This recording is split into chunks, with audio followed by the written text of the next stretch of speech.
Not here. It's true then, what they're saying on the train. Harry Potter has come to Hogwarts. Harry Potter. This is Crabbe and Goyle. And I'm Malfoy. Draco Malfoy. Ah, Draco. One of my favorite Harry Potter characters to make fun of. Let me tell you something. I have come to the conclusion that Draco is not a real Harry Potter character. I mean, he is, but to me, he almost seems like an NPC. Because, like, nothing he does really makes a lot of sense until you think of, like, he's kind of there just to fill a role. You really can't just expand very deeply into this character and think about his motivations, because his motivations don't always even make that much sense. Like, if he wanted to be popular, bullying Harry would be a very dumb idea, because it would make him very unpopular by contrast. But let me explain to you what kind of roles Draco fills. Like, in the first movie, they need someone to kind of act as an antagonist and kind of a mini-boss for Harry. It's kind of like, first, it makes sense that not everyone in the school would be Harry's friend and that some people would dislike him. And second, we needed to give Harry some cool hero XP points, you know, to kind of build him up to the real challenge. So we needed a mini boss for him to face. So that was Draco in the first movie. Enter Draco Malfoy. And then in the second movie, the heir of Slytherin was obviously Voldemort, but they needed someone to kind of fill the void as a red herring, a possible candidate for the film story, but not really the heir of Slytherin. So enter Draco Malfoy to play the role of red herring. In the third movie, Sirius Black is relatively safe for the most part, because you know that he escapes with Buckbeak. Buckbeak is kind of like what everybody uses to kind of help Sirius get away from the Dementors and free him from his prison cell. So we need to put Buckbeak in danger so we can create some suspense. So then enter Draco Malfoy, because somebody needs to do that. In the fourth movie, we have this news reporter who's trying to write a scathing negative review on Harry Potter and his friends, but she needs someone to act as a source. Enter Draco Malfoy to fill the role. In the fifth movie, we actually didn't really need Draco at all. He just plays the role of hall monitor, and no one really cares. But in the sixth movie, like, Dumbledore is going to die, but he wants Snape to kill him so that Snape can get some XP points and gain Voldemort's trust. Because he effectively wants Snape to be the next Dumbledore and to be the anti-Voldemort and kind of help Harry. But to do that, he really needs to, like, gain Voldemort's trust. And the only way to really gain Voldemort's trust is to have Snape kill Dumbledore, but Snape doesn't really want to kill Dumbledore. He just wants to go back to living a normal life. So we really needed something to kind of push Snape over the edge. Enter Draco Malfoy. And in the last movie, Draco kind of serves as a way for Voldemort to not really get the Elder Wand. It's like, do you see what I mean with this character? It's like, this character is just kind of there to fill a role. You don't see what this character wants. Like, we know that when Tom Riddle was a kid, he wanted to be professor or the minister of magic, but that changes as he becomes Voldemort and he seeks immortality. It's like, you know what he wants. But with Draco, you don't see him hanging out with best friends other than Crabbe and Goyle. you don't really see him ask any girl to the wizard dance like you see Harry or Ron or Hermione doing, you know, the wizard dance. It's like you don't really see Draco on like a personal life basis really, or as a person, because he's just kind of there just to fill a role. And I actually do think that had they made this character a girl, I think it honestly probably would have been better for the story, because I feel like she would have been a lot more interesting. Another argument is, how was Draco even able to be born in the first place? Because for him to be in the same year as Harry, that means he would have had to have been born the same year Harry was born, which was when, like, his father was in the second in command of Voldemort, and they were fighting a wizarding war. So where did he have time to have Draco? But I digress. If any of you is actually wondering, like, what would it actually be like if we had this what-if scenario, right? Like, what if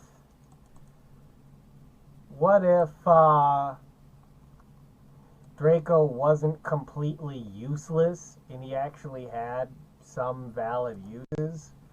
Well, in that case, enter Lucius Malfoy. I mean, Lucius Malfoy is probably the best version of Draco, because he actually has a sense of free will, he actually seems to have real talent, and he actually seems to want something. It's like the pathetic thing about Draco is he's just boring. It's like he's bad because he's a rich white racist kid, and that's pretty much it. You're not supposed to really be a fan of Draco because Draco isn't really a real character. He's just there to fill a role. But with Lucius, you actually can trust that he has a free will and he's talented, and he actually is capable of bullying Harry and getting away with it, and he has a lot of power and authority, and he's smart. It's like, another way to look at this is to kind of think of Draco is kind of like the free trial of a game where you get all the ads and stuff and you have to wait and all that. Whereas Lucius Malfoy is the version of the game where you get the subscription and you get all the cool upgrades and the patches and you don't have the weird ads and stuff like that. It's like Lucius is like the upgraded version of Draco because he's an actual character and an actual threat. Draco, on the other hand, is just a Lucius light version.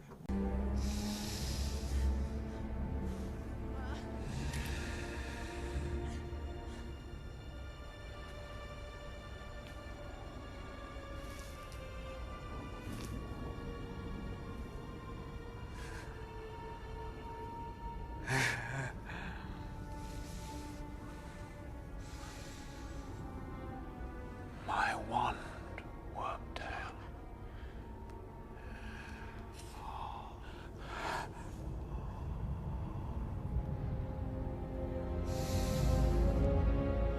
Hold out your arm, Master.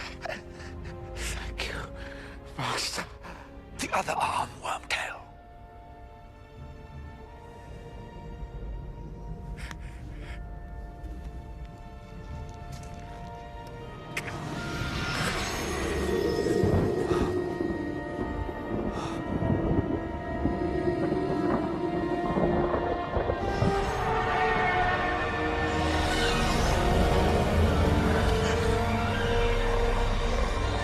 And a lot of book fans will swear to me up and down that that's the case, but that never really sat well with me, at least not with the movie version of Lucius. Maybe the book version didn't know, but the movie version actually has a functioning brain. And you're telling me that, like, he had that book for how many years? maybe 11, maybe 12, and he had no idea what it did, not even once. I mean, if this was Draco we were talking about, I would believe you. But with Lucius, and if you want an actual piece of evidence, it's like just watch the movie. Because in the movie, the 16-year-old Voldemort is really cautious around Harry. He tries to be Harry's friend, kind of like in the previous movie when Draco tried to be Harry's friend. And another thing is Tom Riddle is very cautious. He doesn't attack Harry directly with any spells. He just takes his wand. He's very methodical.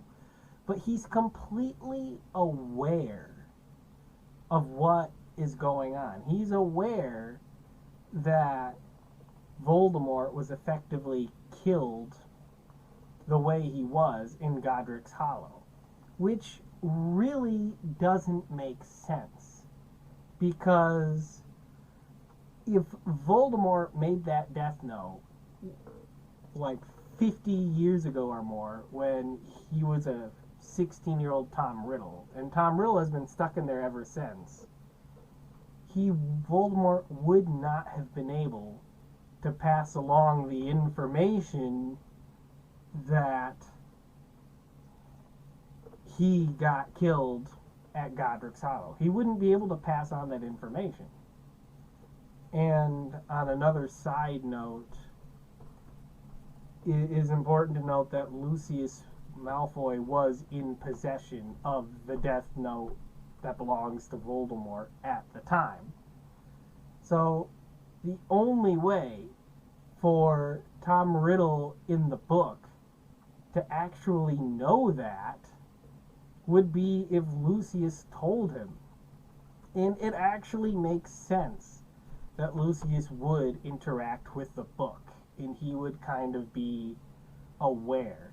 If he wasn't immediately aware that this was Voldemort's Death Note, then he probably figured it out pretty quickly. But then there's another thing. Like, when you're reading about what happened to Voldemort after he died in Godric's Hollow, he goes to a specific forest, a specific location in the forest, and he's effectively waiting there for pretty much 10 to 11 years, right? I think it was 10 years, till, like, Quirrell shows up. And the reason he was waiting in that one spot is he was awaiting his Death Eater followers to come for him. Which, that wouldn't make sense unless he had established a plan with people like Lucius and others to come for him if he should die.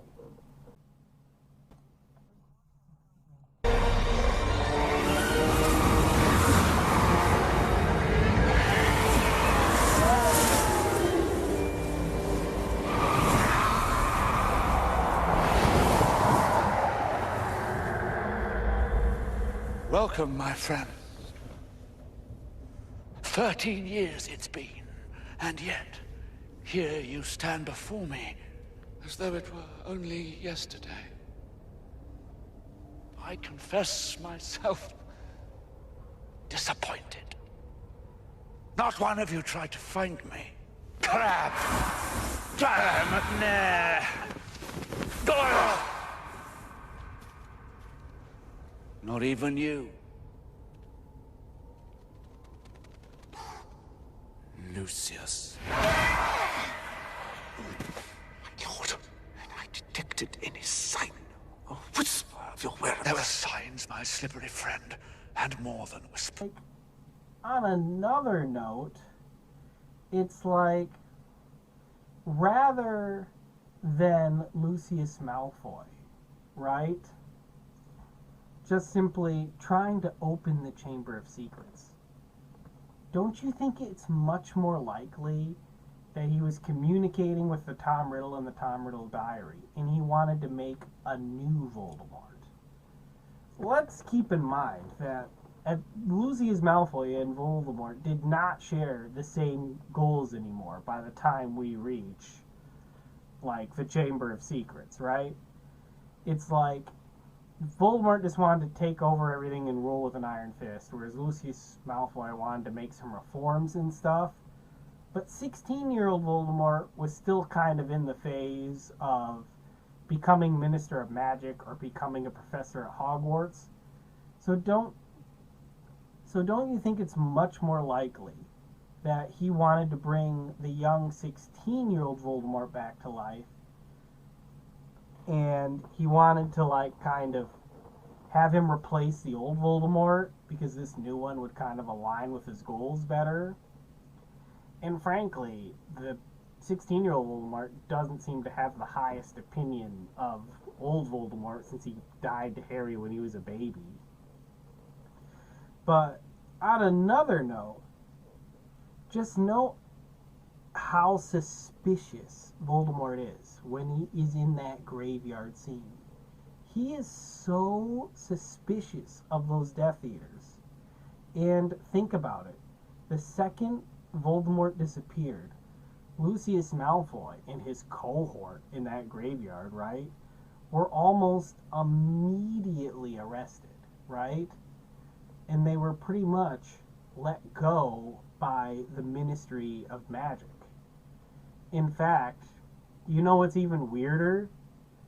Dumbledore seems to know that Lucius Malfoy is up to something, but he doesn't do anything. It's really weird, because it's almost like Lucius Malfoy has a secret agreement with the Ministry of Magic or Dumbledore or something. And that's where I get to the theory. What if Lucius Malfoy and his death-eating friends knew about Voldemort's Horcruxes, knew how they worked? And what if they were supposed to revive Voldemort if he died in Godric's Hollow? However, they instead betrayed him instead and turned themselves over to the Ministry of Magic. The Ministry of the Magic at the time was losing the war, so they would have been really happy to, like, have any help, right? Which is probably why they turned themselves in immediately. And then, on another side note, it's like Tom Riddle was very charismatic and was able to recruit a lot of Slytherins into his death-eating gang. But Voldemort was different. He really didn't care about his followers. He just wanted to rule with an iron fist.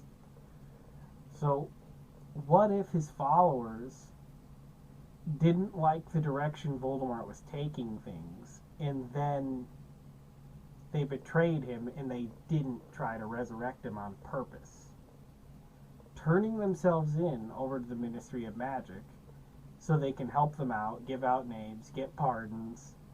And yeah, they're still Death Eaters. They're still going to try to initiate their evil plan, but they're not going to try to start a massive war. And what if Dumbledore is just kind of going along with this because he kind of would rather be dealing with Lucius, who's trying to legally change the wizarding world, even if it's through corruption, rather than deal with a Voldemort that's actively starting another wizarding war. The lesser of the two evils. And that's kind of my theory on this. What do you think? But just really look at that graveyard scene again.